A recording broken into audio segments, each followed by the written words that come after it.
여러분 시청자 여러분 안녕하십니까. 차 한잔의 도론도담 시간입니다. 자, 이 해운대 주차장 스튜디오 왔습니다. 올 땐 여기밖에 없습니다. 하여튼 부산은 뭐 주구장창 일로 옵니다. 이거 제가 들고 다니는 부채입니다. 뭐 떨어지고 뭐 떼꼬장물 묻어 있고 뭐 엉망진창입니다. 그래도 시원합니다. 햇볕도 가려주고. 그래서 어쨌든 간에 뭐 여기 왔는데, 사람이 오늘 금요일이 되어서, 오늘 21일입니까? 22일입니까? 22일. 8월 22일 금요일이라서 그런지 뭐 주차장에 차는 조금 많은 편입니다. 많은 편이고, 앞에 사람들도 그렇게 많지는 않은 것 같네요. 한 꼭지 얼른 찍고 나가서 또 맨발 걷기 한번 해야 될 것 같습니다. 어쨌든 오늘 드릴 말씀은, 지난번에 석가모니 부처님의 출가 동기에 대해서 잠깐 이제 말씀을 드렸는데, 거기에 이제 두 번째 시간입니다. 두 번째 시간인데, 제가 옛날부터 이제 의문을 가진 게 뭐냐 하면은, 이분이 이제 뭐 어찌됐건 간에 왕자다 이거예요. 뭐 부족장에 뭐 왕자건 뭐건 간에 왕자다 이거지. 그래서 이제 아버지 정반왕이 내가 늦게 얻은 아들, 귀한 아들인데 해서 막 궁전도 3개씩이나 지어주고, 무지하게 막 호사를 누렸답니다. 그래서 옷선 카시산으로 된 비단 아니면은 입질 않고, 뭐 하여튼 뭐 기타 등등 해서 뭐 쫙 나오거든요. 하여튼 뭐 무지하게 호사스럽게 살았어.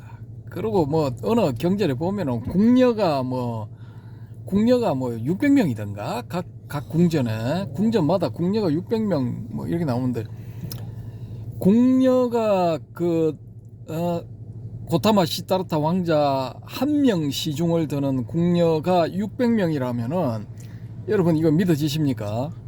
그럼 3교대 근무를 한다고 해도 200명씩이야. 200명은 항상 이제 옆에서 대기하는 거죠. 그러니까 얼마나 이거 호사스럽게 살았느냐라는 걸 우리가 알 수 있다라는 겁니다. 지금 우리 이 드라마에 많이 나오는 중국 고장극, 소위 말하는 옛날 복장으로 나오는 그런 드라마 이런 거 보면은 뭐 당, 송, 원, 명, 청 이렇게 해서 이제 황실 이야기들이 제법 나오죠. 근데 거기를 봐도 왕자 한 명에 궁녀가 뭐 상시대기 궁녀가 200명이다 이런 건 없거든요. 뭐 한 20명 정도, 뭐 황태자 20명 정도, 뭐 요 정도로 제가 이제 드라마에 나오는 걸로 알고 있는데, 또 좀 뜬금없지만은 우리 이 한반도에 있다고 가정을 일단 하고 봤을 때, 옛날 백제의 의자왕 때 신라에 의해서 나라가 멸망될 때 낙화암에서 삼천궁녀가 떨어져 죽었다 뭐 이런 거, 뭐 그런 게 있지 않습니까? 어느 분이 가서 실측을 해봤어. 벼랑의 높이는 얼마며 그 밑에 흐르는 백마강입니까? 하여튼 뭐 강물의 깊이와 폭 뭐 이런 걸 다 봤는데 3,000명이 빠져 죽지 못한답니다. 거기 도저히 불가능하답니다. 한 300명만 들어가도 막 그냥 뭐 이 강물이 떨어지는 게 아니고 사람이 떨어질 정도, 뭐 그 정도랍니다. 삼천궁녀 이거 좀 과장됐죠, 그죠? 많이. 근데 삼천궁녀가 과장이 아니고 진짜라 이렇게 가정을 해봤을 때는 뭐 이게 좀 앞뒤가 맞게 하려면은 뭐 번호표를 다 가지고 1번이 떨어져서 뭐 좀 떠내려가는 시간을 주고 2번이 떨어질 때 한 1분 있다가 떨어지고, 그래서 강물에 다 줄줄이 다 떠내려가는 거예요. 뭐 이렇게 하면 뭐 3,000명까지 뭐 한 3박 4일 걸려가지고 뭐 들어갔다 뭐 이거 가능하겠죠, 그죠? 그래서 제가 이 경전을 신뢰를 안 한 게 바로 요런 기록들 때문이에요. 요런 기록들 때문에. 뭐 궁전마다 신녀가 600명이었다. 그러면은 세계 궁전 다 합치면 1800명이잖아요. 그럼 1800명이면은 이거 생산 인력이 아니거든요. 소비만 하는 소비 인력이야. 1800명. 그러면 이 1800명을 1년을 먹여 살리려면은 도대체 이 나라의 국고가, 카필라라는 도시국가의 국고가 얼마만 해야 되는가? 이게 나와야 되거든요. 그러면 그 왕자, 고타마 시다타 왕자 혼자만 그렇게 먹여 살리는 게 아니고, 시중드는 게 아니고, 거기 정반왕이 가장 큰 형이지만은 밑에 뭐 백반왕, 곡반왕, 감로반왕, 뭐 형제가 4명인가 5명인가 됐잖아요. 그러면 그 사람들도 다 왕의 칭호가 있기 때문에 그 아들들은 다 왕자야. 그러면은 뭐 고타마 시다르타한테 한 1800명 붙여준다. 그러면 여기 뭐 왕자들은 최소 20명은 붙어야 될 거 아닙니까? 아무리 적게 잡아도. 그러면 3교대 치면 60명은 붙어야 돼. 그럼 그게 뭐 한 10명이다 뭐 600명 필요한 거야 또. 이런 식으로 해가지고 제가 계산을 한번 해봤거든요. 거기 카필라국의 그 면적이라든지 대충 면적 잡고 그 다음에 인구수 잡고 어쩌고 저쩌고 딱 해보니까 이게 뻥이야, 뻥. 예. 제 추정상으로는 당시 카필라의 인구는 4만에서 5만. 예, 4만에서 5만. 좀 많이 잡는다 해도 유동인구까지 다 쳐도 한 10만. 예. 많이 잡아서 10만. 아주 많이 잡아서 10만. 좀 그 정도 봅니다, 일단. 그래서 이제 농업 생산량 뭐 이런 거를 한번 이제 해봤거든요. 왜? 아버지하고 숙부 뭐 이런 왕가의 남자들 이름이 다 반왕이야. 반왕. 반은 밥반자 그거잖아요. 예? 그러니까 반자가 다 들어간다는 거는 뭐냐 하면은 이거 정반왕은 발을 정자니까 이 쌀 중에 이거 바른 쌀들이야. 바른 쌀들. 정반왕이 깨끗할 정자인가? 바른 정자.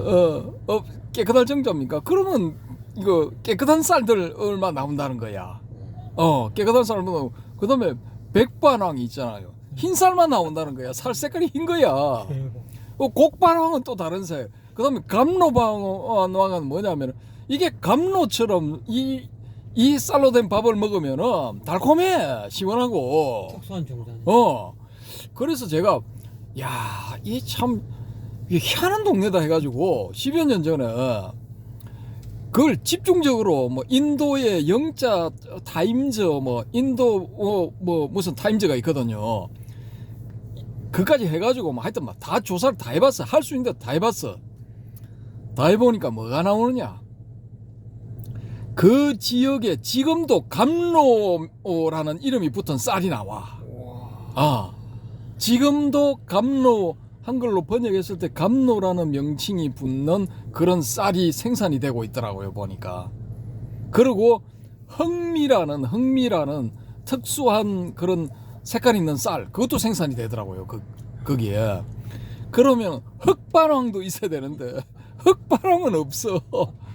아무튼, 이 고타마 시다르타 왕자의 아버지하고 숙부들은 그 지역에 그런 종류의 쌀이 생산되는 이 토지를 가지고 있는 거야. 그러면 이 사람들의 경제적 기반은 그 토지에서 생산되는 쌀이다 말입니다. 근데 그 쌀을 가지고 이제 쌀은 뭐 주식이니까 소금 장수도 밖으로 올 것이고 뭐 생선 장수도 밖으로 올 것이고 뭐 기타 등등 많이 밖으로 올 거 아닙니까? 뭐 무기 같은 것도 만들어 올 거고 대장장이는 농기구도 만들어 올 거고 아무튼 뭐 그런 식으로 해가지고 경제의 중심이 쌀이 되었다라는 거죠. 그래서 그런 걸 다 계산을 해가지고 그 지역의 카필라의 옛날 카필라의 영토에 속한 지역이었을 거다라고 계산을 해가지고 제가 이제 쌀 생산량 이런 거 다 계산을 한번 해봤거든요.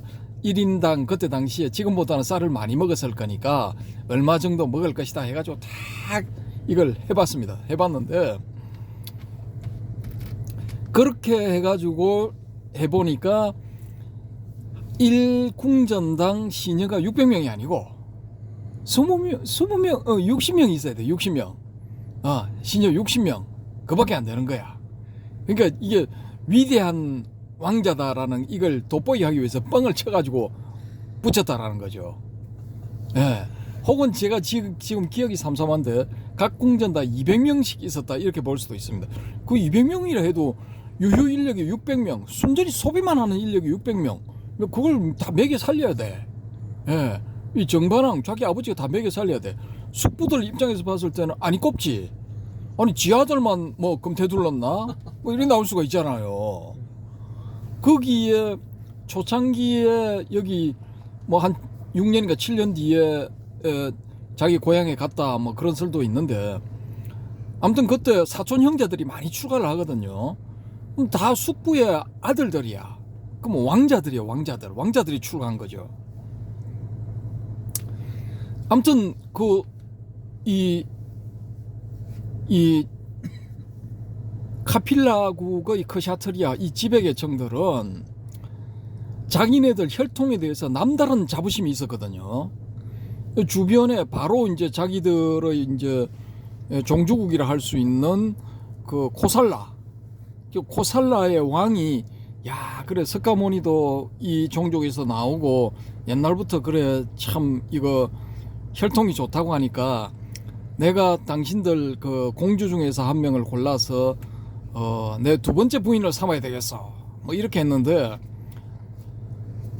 회의 끝에 저런 개똥상놈한테 우리 공주를 줄 수 없다 해가지고 석가족, 샤카족 출신의 그 고위직 뭐 왕족 한 명 하고 그 허드렛 일 하는 시녀 비슷한 그런 다른 종족의 여자 사이에서 난 딸을 이 공주처럼 꾸며가지고 보내잖아요.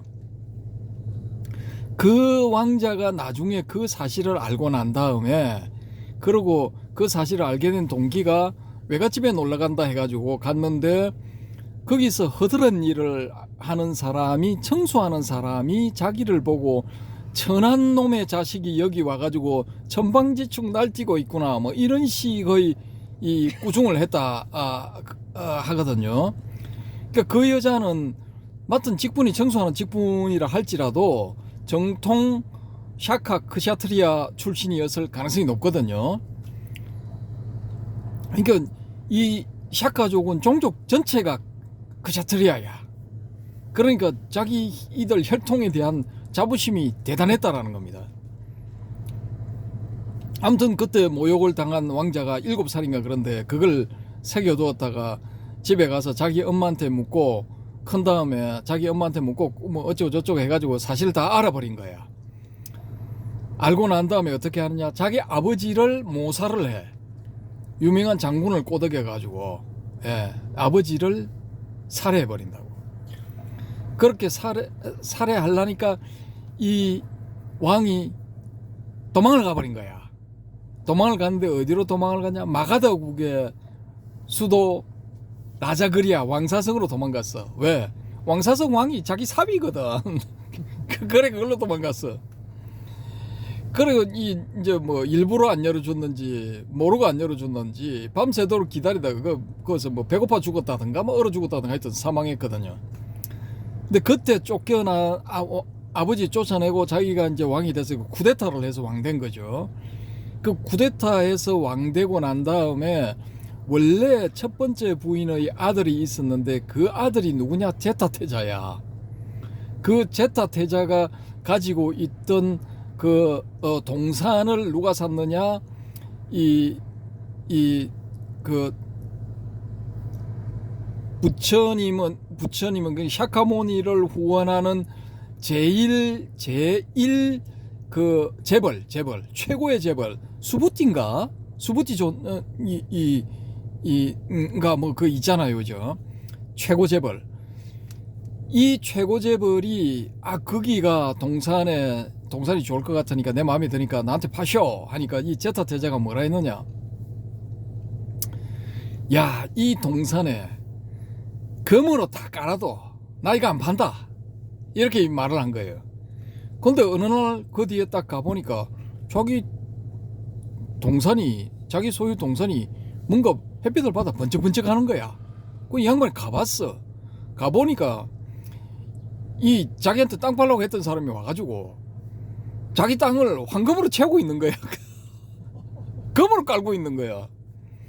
아니 그래 당신이 뭐 유명한 재벌인데 왜 이런 미친 짓을 하는 거요? 도대체 이 땅을 왜 사서 뭐 할 건데?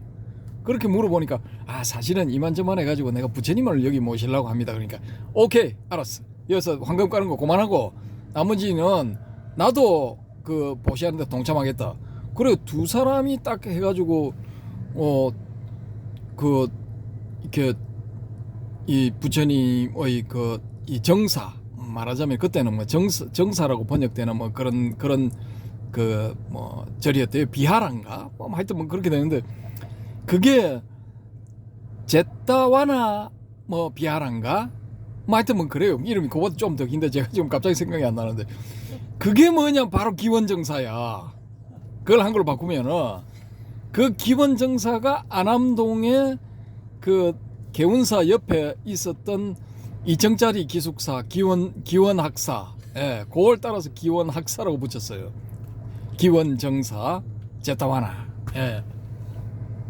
아무튼 그 제타 태자를 이 이복 동생이 죽여버려. 죽여버리고 그러니까 쿠데타를 해서 지가 이제 왕이 됐지만은 불안하니까 화근을 자르자 해서 죽여버린다고. 그런 이제 불행한 일이 있었죠. 이 제타 태자가 막 엄청 인물이 출중했대요. 근데 이제 코살라가 망하려니까 뭐 그런 일이 일어나는 거지. 어쨌든 간에 그만큼 혈통에 대해서 샤카족은 자부심을 가지고 있었다라는 겁니다. 근데 여기서 무슨 일이 생기느냐. 이 고타마 시타르타 왕자가 자기 아버지의 뒤를 이어서 이제 부족장, 이제 쉽게 말해서 라자가 되는 거예요. 그때 당시에 라자라는 왕들한테 라자라는 명칭을 붙였답니다. 그리고 큰 나라의 왕은 뭐 마하라자, 일반적으로 마하라자 뭐 이렇게 불렀답니다. 위대한 뭐 왕 뭐 그런 거죠. 어쨌든 간에 이게 제도 자체가 우리나라의 화백 제도처럼 이게 이제 이 화백의 이 제도의 구성원들이 다 모여가지고 중요한 일을 결정을 합니다. 결정을 하는데 샤카족은 그렇게 하는데 이게 이런 제도가 드러나는 게 뭐냐 하면은 스키타이한테 이게 드러나요. 스키타이한테 드러나는데 왜 제가 이걸 조사를 했느냐 하면은 도대체 이 스카족이라는 게 이렇게 혈통에 대한 자부심이 강한데 이 인간들이 어디서 왔느냐 이거예요. 기원이 어디냐. 과연 종족이 무슨 종족이냐 요걸 알아보려고 제가 막 머리카락 홈파듯이 제 딴에는 팠는데 저는 이제 스키타이라는 확신을 강력하게 가지고 있거든요. 근데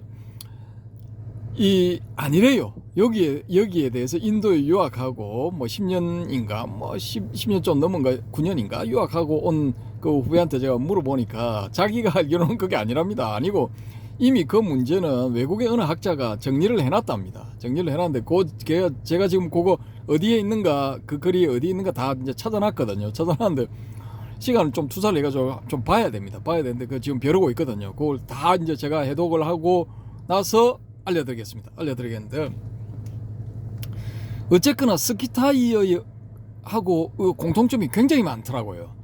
스키타이도 자기들 혈통에 대해 가지고 굉장한 자부심이 있고 또 무슨 일이 생기면은 우두머리들 리더들 회의를 하든지 아니면은 그 리더와 참모들 회의를 하든지 아니면은 그보다 더 중요한 문제 같으면은 예를 들어 가지고 이제 부족의 운명이 걸린 그런 문제, 생사가 걸린 문제 그런 것 같으면은 전체를 다 모으더라고요. 여자는 빼고 남자만 전체를 다 모아.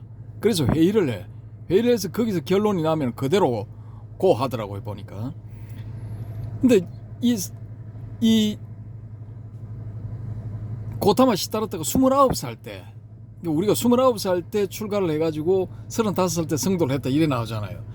29살 무렵에 거기에 어떤 일이 생기느냐 하면은 그 카필라의 동쪽에 보면은 로히니 강이라는 강이 흐르고 있거든요. 근데 그 강, 이제 서쪽으로는 룸비니 동산을 살짝 끼고 있는 그 강의 동쪽의 높은 지대에 이 카필라국하고 비슷한 나라가 또 있어요.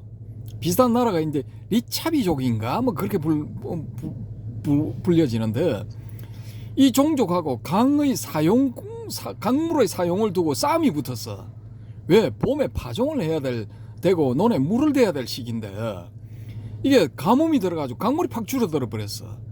그렇게 해서 막 양쪽이 막 강을 사이에 두고 고래고래 고함을 지르고 막 사태질을 하고 쌩 난리가 나버린 겁니다. 근데 여기서 팁으로 말씀드리면은 그런 걸 조사를 하다 보니까 어느 분이 야, 이 카필라는 엄청난 대제국이었다. 그 한 궁전에 시녀가 600명 이상 둘 수 있을 만한 그런 국력을 가지고 있었다. 뭐 인구가 수백만이 되고 뭐 그런 걸 쭉 쓰는 걸 제가 봤거든요. 근데 그게 안 되는 게 그 한 30-40km 한 30km 떨어져 있는 카필라 성에서 한 30km 동쪽에 떨어져 있는 그 로히니 강을 사이에 두고 그 반대편에 거기에 그 카필라 같은 도시국가가 또 있어. 성을 중심으로 한 도시국가가 또 있어요. 근데 그 국가가 이렇게 이제 반목을 했다. 강물의 사용권을 두고 반목을 했다 하면은 이 나라 저 나라 두 개의 나라가 있었는데 무슨 뭐 넓이가 수천 리가 되고 이 길이가 수천 리가 되고 남북으로 또 수백 리가 되고 수백만의 인민이 있었고 뭐 그게 말이나 되는 소리입니까? 개뻥이지. 아무튼 뭐 그거를 쓰신 분한테 죄송하지만은 저는 개뻥이라고 생각합니다. 그거는. 근데 그렇게 잘 나가면은 코살라고 마장 뜨지 뭐하러 그 속국으로 삽니까? 속으로 살 필요가 없지. 마가다 하고도 한번 붙는 거지 뭐. 저 같으면 붙어버립니다 그냥. 근데 우야던동 그 강물을 사이에 두고 막 할 말 못할 말 다 나온 거야. 왜?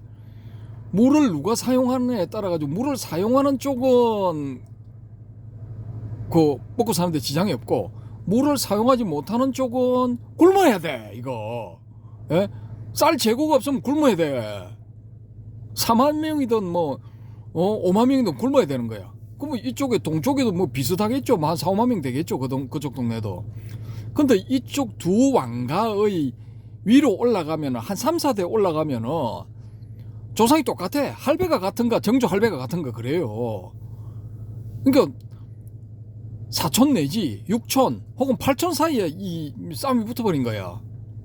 근데 왕가는 이 다 샤카족인데 밑에 그 지역에 있었던 그 지역 토착민들 있잖아요. 그 토착민들은 또 입장이 달라.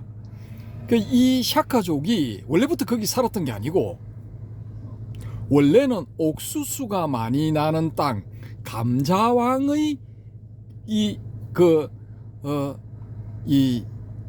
휘하에서 다 살았던 거야. 그게 제가 추정하기로는 인더스강 하류 쪽 어느 지역이지 않았을까. 근데 거기 왕위계에서 문제가 나타나고 난 다음에 여기는 첫 번째 부인의 아들들이 야 우리가 피하자. 저 우리 이복 동생 저 불쌍하니까 우리가 딴 데로 가서 나라 만들자. 이렇게 해가지고 이제 뭐 북쪽으로 강을 따라 올라가는 걸로 나오거든요. 근데 이거를 냉정하게 이렇게 보면은 둘째 부인의 아들이 이 자기 엄마하고 사바사바 한 다음에 아버지를 구워 삼고 또 이거 유력한 무력을 가진 유력한 장군들 이 장군들을 자기 편으로 만들었다고 볼 수가 있거든요. 그래서 힘에 의해서 밀렸다고 저는 보는 겁니다. 사실은 역사적인 사실은 만약에 그런 일이 전개됐다면 역사적인 사실은 힘에 의해서 밀렸고 이 부처님의 가계에 대해서 설명을 하니까 좀 비가번쩍하게 뭐 또 이렇게 쫓겨났다 뭐 이렇게 하기는 좀 그러니까 야 이거 양보를 했다 뭐 이런 식으로 북쪽으로 따라 올라갔다가 거기서 또 동쪽으로 갔다 뭐 이겁니다. 그러면 인더스강 북쪽으로 갔다가 동쪽으로 가면은 히말라야 산맥 기슭이거든요. 거기서 차례대로 자리를 잡은 거야 왕자들이. 뭐 그래가지고 뭐 6대인가 7대인가 내려온 게 이 고타마 시다르타야. 예. 그러니까 이게 좀 이렇게 말하자면은 떠내기들이 굴러온 돌이 와가지고 박힌 돌 그때 거기도 뭐 족장 뭐 이런 게 있었을 거 아닙니까? 그럼 다 죽이든지 뭐 쫓아내든지 해버리고 자기들이 집에서 이렇게 돼버린 거지. 예. 그렇게 해가지고 이제 이게 이제 유지가 됐으니까 이 거기서 조상 대대로 농사를 짓고 온 일반 평민들 입장에서는 강물을 가져와야 되는 거예요. 뭐 우찌됐건 간에 작년의 약속은 뭐 그런 거는 뭐 개나 줘버리고 당장 눈앞에 저 강물을 끌어와야 농사를 짓는데 생사가 걸린 문제인데 옛날 작년의 약속 뭐 그런 게 뭔 필요가 있어요. 그 쌈박질 해가지고 전쟁이 나기 일보 직전까지 간 거야. 그래서 이쪽에 카필라 성의 샤카족들이 다 모여가지고 이 회의를 연 거예요. 전쟁을 할 것인가 말 것인가. 예. 거기서 우리의 이 고타마 시다르타 왕자가 홀로 전쟁 반대 의견을 낸 겁니다. 평화주의. 야, 자기 엄마가 그쪽에서 온 거예요. 꼴리아족인가. 자기 엄마 친정이 거기야. 그럼 자기 왜 가지? 왜 가하고 뭐 싸움 한다는 것도 좀 거시기 하죠, 그죠? 그러고 또 원래부터 태생이 이 사람은 평화주의자야. 뭐 용맹하고 막 무술을 뭐 얼마나 잘했으면은 이 샤카무니 이불이 입적할 때 당시 인도의 10대 고수인가 하는 사람이 찾아왔답니다. 찾아와가지고 문상을 하고 갔다. 뭐 그런 뭐 얼토당토 하는 것처럼 보이는 기록도 있는데. 아무튼 뭐 그랬을 수도 있습니다. 용맹하고 뭐 무예에 능했다. 뭐 이랬을 수도 있다라는 거죠. 그래서 이제 왕자가 싸움이 벌어지게 되면은 가장 선두에 서서 싸워야 될 용맹무상함을 뽐내야 될 왕자가 반대를 하니까 사람들이 뭐 제가 갑자기 왜 저러지? 뭐 이렇게 돼버린 거죠. 근데 여기서 이제 이 고타마 시다르타가 자기의 지론을 펴는 겁니다. 쫙뭐 이렇게 저렇게 해가지고 우리 그슬 녹으면 다 한 핏줄인데 이거 싸우면 골육상잔이다. 그리고 서로 뭐 조금씩 양보해가지고 하다 보면은 좋은 방법이 찾아질 수도 있을 거다. 그래서 대화로서 풀자 뭐 이런 겁니다. 근데 다른 이거 족장들, 그 숙부들, 뭐 또 사촌들 뭐 절대 반대야. 아이씨 싸우자. 아니 저것들 우리의 생명이 걸린 문제인데 왜 우리가 저것들한테 양보해야 되는데 같은 핏줄이가 나버리고 그거 다 필요 없어. 그거 다 개소리야. 우린 싸울 거야. 뭐 이래 된 겁니다. 근데 여기서 요 고타마 시다르타 왕자의 아버지 정반왕은 참여를 못합니다. 왜? 이거 배제 원칙이 있어. 배제 원칙. 요 그날 열렸던 회의에서는 강물의 사용권에 대해서 전쟁을 할 건가 말 건가 이 이야기가 쫙 나왔을 때 홀로 반대한 게 이 고타마 시다르타 왕자였고, 그러면은 우리 전체 회의를 열어서 결정하자 해서 회의를 열었기 때문에 사건 당사자의 아빠는 참여할 수 없어. 이렇게 돼버린 겁니다. 그래서 자기 아버지 정반왕은 배제되고 나머지들 다 모여가지고 하는데 전부 다 싸우자 쪽이고 혼자 반대야. 그래서 이 고타마 시다르타 그러면 좋다 해서 내놓은 제안이 뭐냐? 야, 내가 왕자 자리를 내놓고 파리브라자카가 돼서 이 방랑하는 수행성, 유랑성이 돼서 출가를 하겠다. 사문이 되겠다. 슈라마나가 되겠다. 나 떠나겠다. 요렇게 제안을 한 겁니다.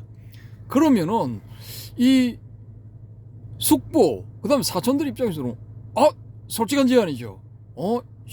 왕위 괴성 1위권자가 왕위를 포기하고 출가를 해서 사문이 되겠다고. 아, 이거 괜찮네, 땡기네, 뭐 이래 되는 거죠. 자기들 중에 한 명이 왕이 될 수 있으니까. 왜냐, 정반왕 40의 아들을 얻었으니까 29이면 이미 정반왕 70 다 된 거죠. 그러니까 옛날에 70이면 엄청 장수한 거 아닙니까? 그러니까 뭐 간당간당 할 수 있으니까 뭐 내가 좀 있으면 왕 되겠네, 뭐 이런 생각을 품은 사람들 제법 있겠죠. 요렇게 해서 이제 자의반 타의반으로 출가를 하게 됐다라는 겁니다. 등대 밀려서. 등대 밀려서. 그러니까 자기 왕위를 포기하고 그 대신 여러분 평화롭게 지내세요, 뭐 이겁니다. 전쟁하지 마세요, 뭐 이거였죠. 그럼 뭐 값어치 있는 교환이긴 해도 개인의 입장에서 봤을 때는 뭐 우리가 익히 알고 있던 7살 때 새가 날아와서 농경제 때 새가 날아와서 그 쟁기 끝에 뒤집어진 흙 속에 나오는 그 벌레를 새가 날아와서 쪼아 먹는 걸 보고 삶의 회의, 인생 무상, 인생은 왜 이렇게 괴로운 걸까? 뭐 저런 걸 내가 왜 봐야 되나? 꼭 저렇게 약육강식의 세계가 펼쳐져야 되나? 뭐 세상이란 이런 것인가 해서 명상에 들었다. 뭐 초선정에 들었다. 저는 개소리라고 봅니다. 개뿔. 그런 일은 일어날 수 없습니다. 저도 7살 무렵에 그런 비슷한 생각을 했어요. 어떤 생각을 했느냐? 야, 이 세상이 이게 좀 웃긴다. 이 세상이 왜 만들어졌는지 난 모르겠다. 근데 이 세상이 뭐 이게 사람들이 뭐 이렇게 뭐 살아가는 거 뭐 보고 뭐 부모님, 할머니 뭐 이거 보니까 야, 이 좀 거시기하다. 좀 웃기는데 그때 제가 갑자기 뭔 생각을 했느냐 하면은 그때 그 작은 방 골방 그 집 아직도 있어요. 예, 아직도 있는데 이제 정축을 해가지고 좀 이제 그때는 단층이었는데 2층으로 올라갔죠. 그 조그마한 할머니 방에서 할머니 뭐 고모 댁에 막 가시고 했을 때 제가 혼자서 그 언덕 쪽 그 창문이 조그마한 게 하나 나 있었는데 그걸 바라보면서 이런 생각을 했어. 그때 제가 왜 그런 생각을 했는지 모르겠는데 야, 우리 이 세상이 우리와 같은 어떤 사람의 머릿속이지 않을까 그런 생각을 했거든요. 뜬금없이. 그러니까 그런 생각을 할 수 있어도 7살짜리가 와, 인생 무상 삶의 회의, 이 세상은 이게 고통의 연속이구나. 강한 것이 약한 것을 잡아먹는 그런 세상이구나. 왜 세상은 이래야 될까? 이런 식의 사색을 하지 않았을 거다라는 거죠. 그러니까 이게 다 이제 윤색된 거다. 다 이거 나중에 자타카 본생담 이런 게 만들어질 때 멋있게 교조 혹은 교주를 위해서 멋있게 이걸 이야기를 만들어지 않았을까라는 거죠. 저의 추측. 그리고 제가 지금까지 만들어진 정치적인 논리에 의해서 힘에 밀려가지고 자의반 타의반으로 덩티 밀려서 출가를 했다라는 건 누가 주장을 했느냐? 암베드카르라고 독립 인도의 초대 법무장관이 있습니다. 암베드카르. 이 사람이 프랑스인가 영국에 가서 이제 유학을 해서 뭐 박사학위도 거기서 받아왔는가 했던 유명한 사람인데 이 사람이 출신 계급이 뭐냐? 뭐겠습니까, 여러분님? 잠깐 졸았습니다. 계속 조세요. 이 양반은 난리가 없지. 아이고 잠깐 좀. 그 암베드카르라는 사람이 박사이고 뭐 인도의 초대 법무장관이고 인도 헌법의 기초를 세운 사람이고 그런데 이 사람이 소위 말하는 인도의 최하층 계급인 수드라 출신이에요. 수드라 출신으로서 이 초대 인도 독립 시기에 맹활약을 했던 사람이 써놓은 그 저서가 있습니다. 저서. 근데 요것도 이제 우리 독자님들은 야, 그것도 소설로 볼 수 있는 거 아니냐? 그래, 볼 수 있습니다. 그 암베드카르라고 쳐서 영어로 되어 있는 저서를 쭉 들어가 보시면은 그 나옵니다. 어떻게 찾을 수가 있느냐? 미국 야후에 들어가십시오. 야후에 들어가셔가지고 암베드카르 그 이름을 영어로 된 이름을 딱 집어넣으면은 쫙 뜹니다. 기록이 뜨는데 그 중에서 이렇게 찾다 보면은 저서가 딱 나오는데 그 저서 중에 하나를 딱 누르면은 요 내용을 담고 있는 책이 있습니다. 책이 있는데 저는 이 사람의 추정이 더 신빙성이 있다라는 거죠. 사문유관보다. 예, 마지막 북문으로 나가 보니까 야, 사문이 지나가는데 마음이 뭐 무지하게 평화로워 보이고 얼굴이 평온하고 빛이 나더라. 막 그래서 당신 뭐 하는 사람이요? 물어보니까 나 슈라마나요. 근데 슈라마나요 또 안 했을 겁니다. 나 파리브라자카요 뭐 이렇게 했을 거라고요. 방랑하는 유행성이요, 방랑성이요 뭐 이렇게 했을 거라고요. 방랑하는 수행자, 방랑수행자, 정확하게는 방랑하는 수행자 그 뜻이거든요. 그러니까 이게 다 꾸며진 거야. 예. 그때 당시 고타마 시타르타의 입장에서는 조그마한 부족 국가에다가 이거 옆 동네 계곡 하나 사이에 둔 옆쪽 언덕에 자기 그 외갓집의 왕족이 다스리는 그 지역의 사람들하고 강물의 사용권을 두고 쌈박질할 정도면은 이건 그쪽 지역에 있는 농토에 물대는 주요 수원지가 그거였다는 거거든요. 그러면 영토는 그 일대로 한정되어 있는 겁니다. 그럼 여기서 이 만부부당의 용사를 하더라도 소위 말하는 전륜 상황이 되기 위해서는 이 사람이 이거 자기 부족들한테 절대적인 지지를 받고 난 다음에 그 로인이 간 건너 자기 외가한테도 절대적인 지지를 얻어내야 돼. 그렇게 해서 다 그 주변에 흩어져 사는 샤카족의 족장들을 혹은 그 왕족들이라고 불리는 뭐 그런 사람들한테 전폭적인 지지를 받고 난 다음에 그렇게 해서 뭐 병력을 어떻게 한 10,000명 정도를 모아가지고 이거 뭡니까 이거 화살을 잘 쏘았다. 스키타이의 특징이 이거 말 타고 가다가 뒤로 돌아보면서 활 쏘는 거잖아요. 이게 파르티안 샷이라고 그러는데 파르티아인들이 그걸 잘 쏘았다 해서 파르티안 샷으로 알려져 있는데 그 이전으로 올라가 보면 스키타이의 특징이 그거랍니다. 말 타고 달리면서 뒤로 돌아가지고 활 쏘는 거. 근데 활을 한번 당겨 보신 분들은 알겠지만은 이게 보통 힘 가지고는 안 되거든요. 제가 북한산 그 등산 갔다가 도선사 쪽으로 밑에 쭉 내려오면은 거기 그 계곡 옆에 천막 같은 비스무리한 거 쳐놓고 그 뭐 가게 하는 데 있잖아요. 그 끝에 쭉 내려오면은 끝이 아니구나. 그런 집들이 시작되는 길목에서 제가 그때 그걸 봤구나. 이거 화살을 한 10m 정도 떨어진데 관역을 놔놓고 활땡기 이거 1,000원인가 2,000원인데 뭐 한번 땡겨 쏘는 거 그거 있었거든요. 제가 한번 해봤거든요. 활이 안 땡겨져. 와, 그때 제가 야 이거 활 쏘게 하는 사람이 이거 보통 힘이 아니구나 그걸 느꼈거든요. 근데 그걸 말을 타고 달리면서 뒤를 돌아보면서 그걸 쏘아서 맞힌다는 거는 이거는 뭐 장사라는 거죠. 말하자면 장사. 그러니까 그런 장사들을 한 20, 30대로 구성된 장사들을 한 1만 명 정도 모아서 결사대를 구성한 다음에 카필라의 수도 화시성으로 바로 쳐들어가는 거야. 그렇게 가가지고 거기서 어떻게 결판 내가지고 왕들의 몽골 날리면은 그때는 뭐 이기는 거잖아요. 그렇게 해서 점령을 하면은 될까? 이거는 할 수 있는 방법이 없어. 예, 안 돼.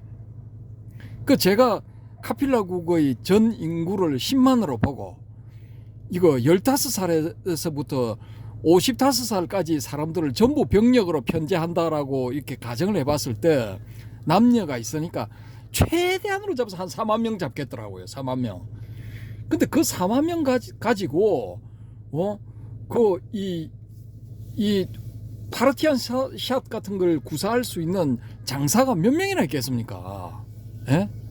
이거는 될 수가 없는 거야. 그러면은 여기서 뭐 한 4,000명, 5,000명 나와가지고 그 돌격대가 쳐들어올 동안에 코살라는 뭐 손 놓고 가만히 있습니까? 마가다는 가만히 있습니까? 그때도 뭐 첩보전이 얼마나 치열했겠습니까? 일일이 다 보고됐을 건데.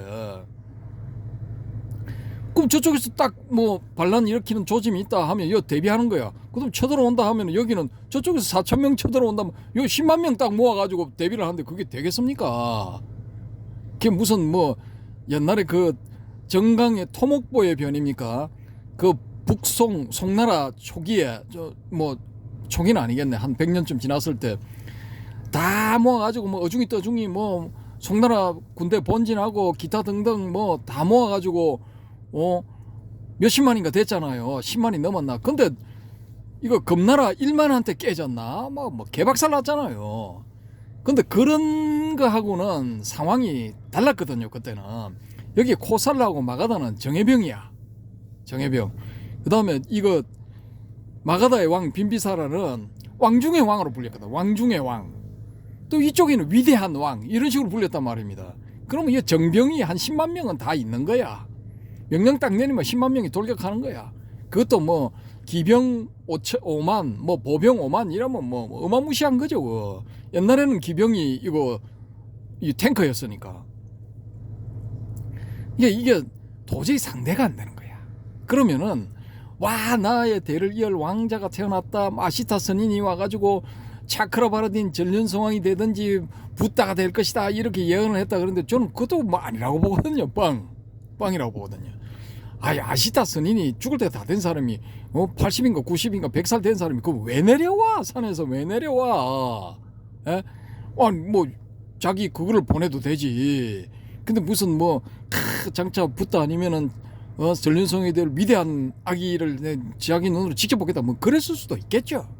그런데 문제는 뭐냐면은 차크라바라딘이 되려면 아까 제가 말씀드린 것처럼 그런 식으로 부족 혹은 종족 전체와 그 토착민들의 목숨을 다 걸어야 돼.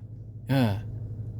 그러면 반란 이렇게 실패하면 그 싸그리 이게 평탄화 작업이 들어가는 거예요.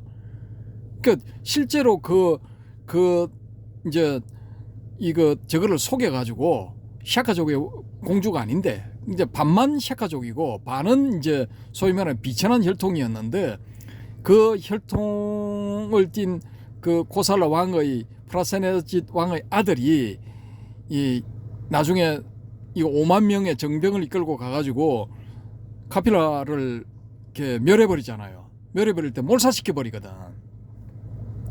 싸그리 다 죽여버려요. 그러니까 그런 상황이기 때문에 여기서 어떻게 전륜성왕이 될 가능성은 1% 미만이야.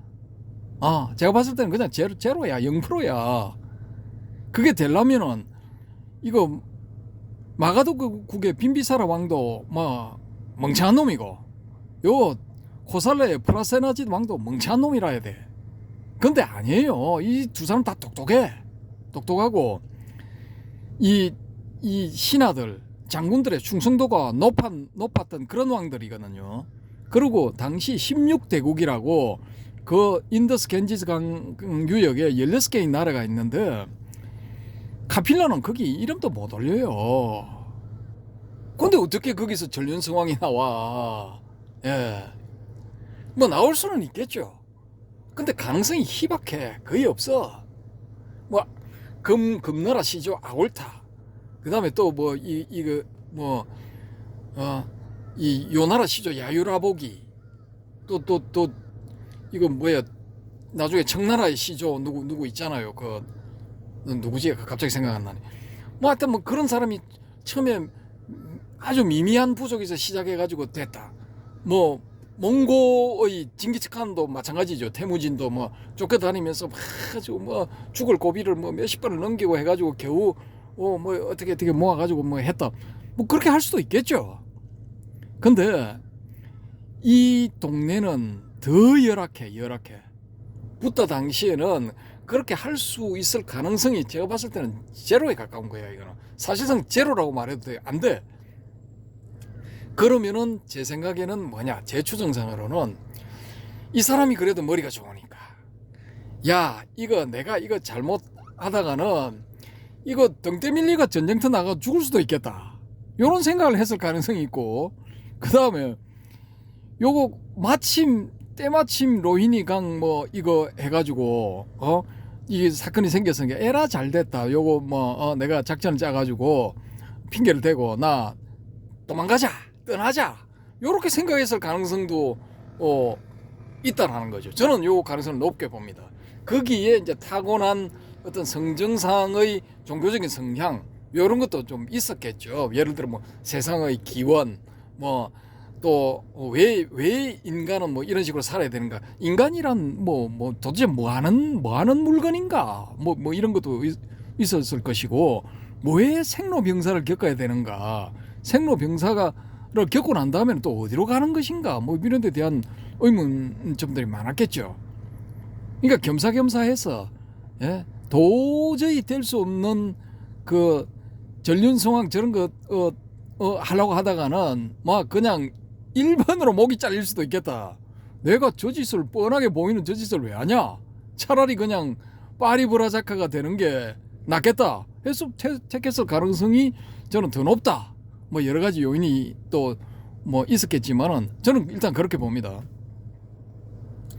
그렇게 해서 이제 이 출가를 하게 되죠. 출가를 했는데 이분이 이제 기록에 보면은 6년 동안 설산수도 고행을 했다. 뭐 그렇게 해서 이 절에 가 보면은 본당의 벽화에 이제 8장, 소위 말해서 팔상성도에서 8장의 벽화가 있잖아요. 거기 보면은 설산에서 수도하는 장면이 꼭 들어가거든요. 근데 제가 이거 암경이지만 찾아봤어. 찾아보니까 박가방가 뭐 처음에 뭐 고행주의자 그 가가지고 뭐 문답 조금 해보고 고행하는 거 보니까 뾰족뾰족한 못을 박아 세우는 그 위에 앉아 있고 물구나무 서고 막 가시덤불을 몸에 칭칭 두르고 막 가관이거든요. 그걸 해가지고 그런 고통을 이겨내고 뭔가를 뭐 이제 얻을 수 있다. 뭐 웃기는 거죠 그게. 그러니까 아이고 나 잘못 온 것 같습니다. 죄송합니다 하고 떠나버렸거든요. 떠나버리고 알랄라칼라마 우타카라마푸타 뭐 이런 사람들 만나가지고 저걸 하는데 선정을 배우는데 오래 안 걸려. 사부의 경제 올라가는데 뭐 빠르면 2주 늦어도 한 달 안에 다 끝나. 그러면 이 양반이 집 나와가지고 6개월 안에 쇼부 친 거야. 끝난 거야. 그럼 6년 고행을 했다 하면 5년 반 동안 자기가 그냥 그 우르벨라 니련선하 옆에 나이란자라 강 옆에 있는 우르벨라 숲 안에 거기 들어가지고 5년 반 동안 그걸 고행을 했다 그러는데 저는 이게 이해가 안 돼. 아니 비상비비상처까지 가고 난 다음에 무슨 시험 5년을 더 고생을 해가지고 상수멸정 뭐 멸진정을 얻었다. 이거 좀 제가 이게 좀 아니거든요. 비상비비상처 가면은 뭐 특수한 케이스라고도 할 수 있는데 뭐 거의 뭐 한 6개월 안에 쇼부가 나지 않았을까 라고 저는 뭐 일단 그렇게 봅니다. 빠르면 한 달 안에. 왜냐 이 사람은 뭐 밥도 거의 안 먹는 것도 없어. 나중에 뭐 좁쌀을 뭐 잘라가지고 뭐 먹었다 뭐 그런 이야기도 나오잖아요. 한 끼 식사로. 그래서 바짝 마른 고행산 그게 라호르 박물관인가 그 안에 있거든요. 한번 찾아보세요. 막 실핏줄 뭐 이런 거 다 보이는데 바짝 말랐거든요. 그럼 이건 뭐 선정 전문가야. 예. 비상비비상처에 들어가서 자기 사부보다 더한 깊이로 들어갔다 하면은 뭐 쉽게 저는 멸진정에 도달한다고 봐요.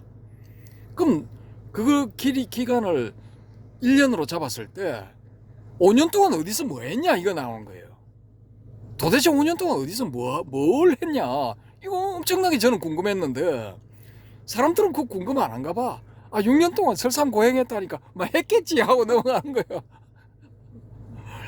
야, 그러니까 세뇌야 세뇌. 불교 신자들도 알게 모르게 뭐 엄청난 세뇌를 당하는 거야. 그래서 제가 지금 벌써 시간이 45분 다 돼가는데 요 5년 동안 어디서 뭘 했을까? 여기에 대한 저의 재밌는 추정은 다음 시간에 들려드리도록 하겠습니다. 예, 요 진짜 상당히 재밌거든요. 요걸 가지고 제가 책을 한 권 썼어.